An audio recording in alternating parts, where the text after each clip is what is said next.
혹시 당신의 인생이 비참하거나 불행하다고 여겨지시나요? 만일 당신 인생의 하루하루가 힘겹게 느껴지신다면 당신은 지금 당장 깨달아야 하는 사실이 있습니다. 바로 이 괴로움의 결과는 전적으로 당신의 선택과 행동에 책임이 있다는 것입니다.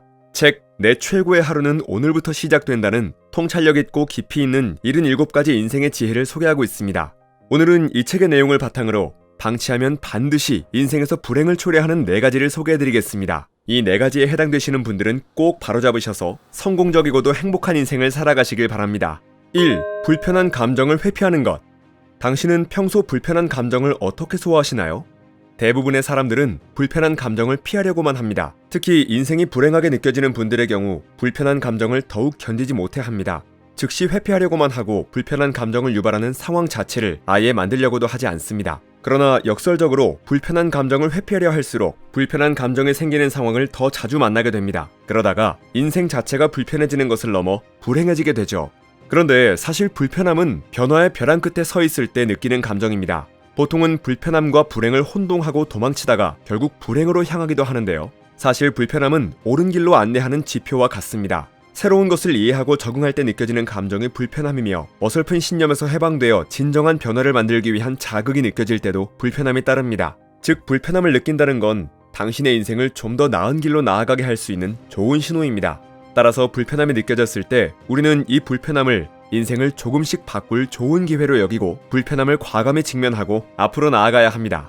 인생을 살다 보면 지금의 상황이 막막하다고 느끼거나 가야 할 방향을 잃었다고 느낄 때가 있습니다. 이것은 사실 회피해야 하는 감정이 아닙니다. 당신이 본인의 삶에 더 많이 집중하고 있기 때문에 느끼는 감정입니다. 사전에 계획했던 상황에서 벗어나 현재의 순간에 더 충실해서 생기는 불편한 감정인 것이죠. 계획과 다른 상황에 막막할 수는 있어도 이 불편한 감정을 안고 방향을 찾다 보면 가장 최적의 길을 찾게 될 것입니다. 자신의 정체성이 불확실하고 미래도 너무 막막해서 불편하신가요? 절대 이러한 불편감을 회피하지 마시기 바랍니다. 지금 경험하는 어떤 것이 불안정하고 불확실하다고 느낀다면 왜 그런지 이유를 찾아야 합니다. 그 과정에서 자신을 탐색하고 그러한 상황에서 벗어나기 위해 어떻게든 변화를 추구하게 되니 결국엔 좋은 결과로 이어질 것입니다. 이렇듯 불편한 감정을 회피하지 않고 직면해야 합니다. 불편한 감정을 일으키는 상황을 정면으로 부딪혀 이유를 찾고 할 수 있는 작은 것부터 하나하나 해내가면서 변화를 일으켜야 합니다. 불편한 감정은 사실 인생을 바꿀 수 있는 마스터키가 될 수 있습니다. 단, 그것을 회피하지 않는 사람에게만 기회가 주어집니다. 2. 사고 오류에 빠지는 것. 내 삶의 중심을 지키며 살기 위해 가장 중요한 것은 바로 나만의 가치관과 사고방식입니다. 사람은 누구나 인생을 바라보는 자신만의 핵심 가치관이 있습니다. 사고 틀이라고도 하고 핵심 신념이라고도 합니다. 이러한 핵심 신념이 긍정적이고 건설적인 사람들은 대개 성공적이고 행복한 인생을 살아갑니다. 반면에 핵심 신념이 잘못되어서 사고 오류에 빠진 사람들은 대책이 없어집니다. 사고 오류는 인생의 많은 면에서, 즉 직업, 인간관계, 연애, 정서적 행복 면에서 크나큰 부정적 영향을 미치게 됩니다. 대부분의 사람들은 사고 오류의 개념에 대해서 잘 모릅니다. 그러나 사실 사고 오류만큼 인생에 부정적 해악을 끼치는 것도 없습니다. 왜곡된 사고방식을 가지고 있으면 우리의 선택과 행동의 하나하나가 전부 영향을 받습니다. 사고 오류는 우리의 인생을 파멸과 불행의 늪으로 인도하는 고장난 내비게이션과 같습니다. 그래서 우리는 사고 오류의 개념에 대해서 반드시 알아야 합니다. 그래서 사고 오류에 빠져 있다면 그 부정적 신념을 반드시 긍정적이고 바람직한 신념으로 대체하여야 합니다. 내 최고의 하루는 오늘부터 시작된다는 아마존에서만 리뷰가 9,000개 이상 달리면서 평점 4.7을 기록한 화제작입니다. 한때 인생의 심한 괴로움에 시달리며 어떻게 살아야 앞으로의 삶을 잘 살아갈 수 있을지 고민하던 저자가 쓴 책인데요. 사람들이 원하던 삶을 향해 나아갈 수 있도록 도와주는 77가지 방법을 소개하고 있습니다. 이 책에 따르면 사고 오류에는 수없이 많은 종류가 있는데요. 오늘은 그중 인생에 부정적으로 작용하는 대표적인 사고 오류 3가지를 소개해드리겠습니다. 첫째, 이분법적 사고. 흑백 논리. 분명 양극단 사이에는 다양한 스펙트럼이 존재함에도 불구하고 오로지 양극단만 있다고 믿는 경우입니다. 쉽게 말해 내가 맞고 남이 틀린 것이라고 생각한다는 것이죠. 사물을 흑백 범주 안에서 보기 때문에 자신의 수행이 완벽하지 않으면 자신을 완전한 실패자로 보기도 합니다. 예를 들어 무조건 직업은 공무원이 최고다. 완전히 안전하지 않으면 위험한 것이다. 완전히 일을 수행하지 않으면 그건 실패한 것이나 다름없다. 이러한 이분법적 사고는 흑과 백의 극단적인 선택을 스스로 강요하기 때문에 선택의 폭이 극도로 좁고 사고의 유연성이 떨어져 인생이 잘 풀릴 가능성이 없습니다. 둘째, 부정적인 면 과대평가. 상황을 실제보다 더 나쁘게 생각하는 것입니다. 자신의 아이가 반에서 중상 정도의 성적을 유지하고 있는데도 이런 식으로 가다간 서울대에 못 갈 거야 라며 아이 실력으로 정말 닿기 힘든 목표를 혼자 설정한 후 괴로워하는 경우도 있습니다. 자신이 실수를 저지를 가능성을 과대평가하거나 최악의 결과를 상상하는 것입니다. 그리고 그 위험 가능성을 추정하는 데에는 자신만의 방식에 매우 의존하여 예측합니다. 이러한 사고 오류에 빠진 사람들의 특징은 자신감이 무너져 버린다는 겁니다. 당연히 인생이 잘 풀릴 리가 없습니다. 또한 새로운 것에 도전을 주저하게 됩니다. 인생에서 성장하고 더 나은 사람이 되기 위해서는 반드시 크든 작든 도전을 해야 합니다. 도전하는 과정에서 설령 실패를 맛본다고 해도 그 실패에서 경험하고 느끼면서 더 발전하게 되죠. 시도하지 않으면 이룰 수 있는 것은 아무것도 없습니다. 그러나 부정적인 면을 과대평가하는 사고 오류에 빠진 사람들은 어떤 상황 일부분의 부정적인 면을 지나치게 확대해서 해석하므로 시도하기도 전에 실패를 단정짓고 도전을 일찌감치 포기하기 일쑤입니다. 이러한 사람들은 결국 안전을 극도로 추구하면서 인생이 오히려 벼랑으로 몰리게 됩니다. 셋째, 감정적 추론. 느낌만 가지고 모든 것을 판단하는 것입니다. 자신이 불안한 예감을 느끼는 것을 보면 무엇인가 끔찍한 일이 곧 일어날 것이라는 식으로 충분한 근거 없이 막연히 느껴지는 감정에 근거하여 마음속으로 결론을 내립니다. 상사는 특별히 할 일이 없어서 일을 시키지 않았는데 부하 직원은 자신이 일을 못해서 그런 건 아닐까 생각하며 스스로를 무가치한 존재라고 평가절하합니다. 어머니는 돈이 없어서 게임기를 못 사준 것뿐인데 아이는 어머니가 자신을 사랑하지 않아서 사주지 않은 것이라고 오해하기도 합니다. 자신의 감정 상태나 정서적 경험에 기초하여 자신과 세상에 대해 추론을 하는 것입니다. 즉, 자신의 감정이 객관적 사실이 아니고 현실과 같지 않다는 것을 깨닫지 못합니다. 감정적 추론의 사고 오류에 빠지게 되면 대개 인간관계에서 큰 문제를 일으키기 쉽고 또 매사에 자신감이 없어지며 징크스를 많이 만들게 됩니다. 정서적으로도 불안정해지기 쉽고 일을 추진하는 힘도 붙을 리가 없습니다.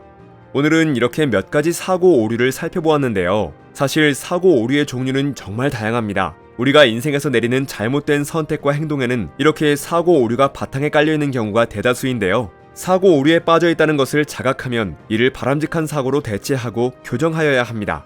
그것이 비참하고 불행한 인생에서 살아볼 만한 인생, 성공적인 인생으로 변화시키는 첫걸음이 될 것입니다. 3. 열정만 넘치는 것.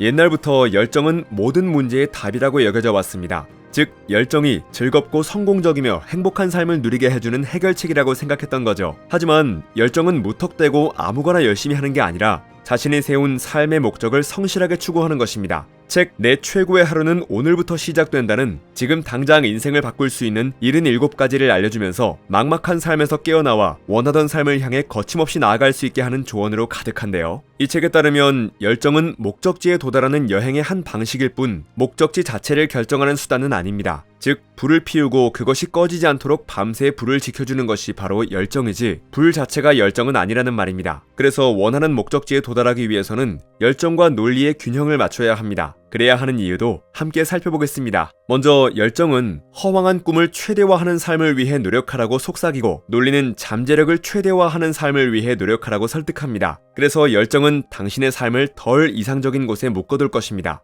논리 없이 열정이 과하면 어떤 것이 진짜 이상적인지 더는 생각하지 않게 되기 때문이죠. 반면 논리는 잠재력을 최대한 발휘하도록 이끌어서 열정으로 꿈만 꾸던 자리에 도달하도록 당신을 직접 안내합니다. 무언가를 절실하게 바란다고 해서 그것을 저절로 얻는 사람은 아무도 없습니다. 당신이 어떤 일에 굉장히 열정적이라고 해서 그 일이 당신에게 적합하다는 뜻은 아닙니다. 이는 대인관계, 직장, 삶을 모두 관통하는 진리입니다.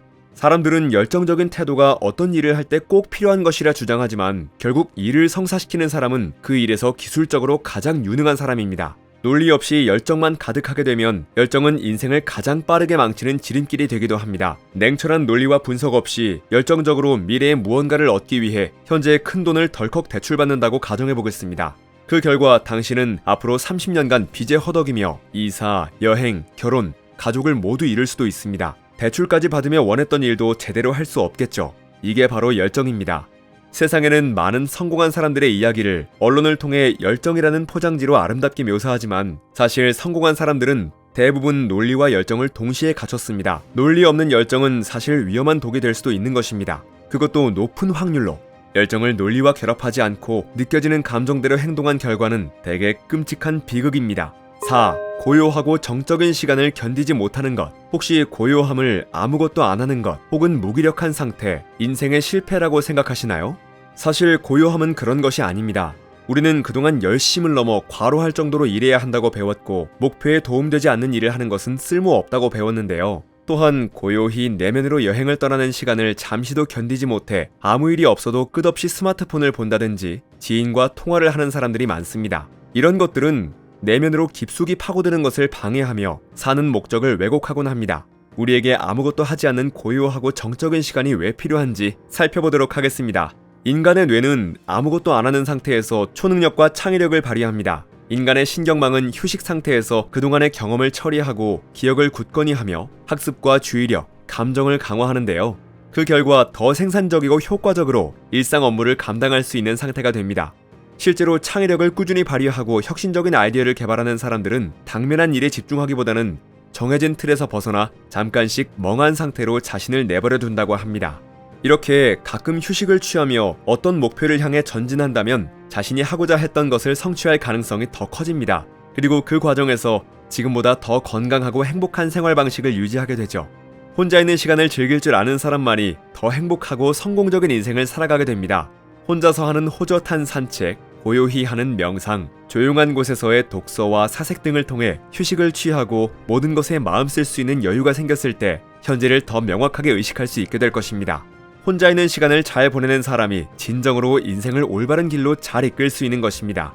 책 내 최고의 하루는 오늘부터 시작된다에는 길을 잃었을 때 다시 삶의 목표를 찾는 법, 세상에 휘둘리지 않고 나를 지키는 6가지 방법 등 저자가 직접 경험하고 변화를 통해 얻은 구체적인 삶의 조언과 지혜들로 가득합니다. 그리고 이 책을 완독한 저로서는 이 책에서 소개된 조언들은 결코 평범하지 않은 매우 예리하고 통찰력 있는 것들이었다는 것을 여러분에게 말씀드리고 싶습니다. 책을 읽고 저자의 조언에 따라 생각을 바꿔보면 이전에 정체된 삶에서 깨어나와 원하던 삶을 향해 거침없이 나아갈 수 있게 될 것입니다.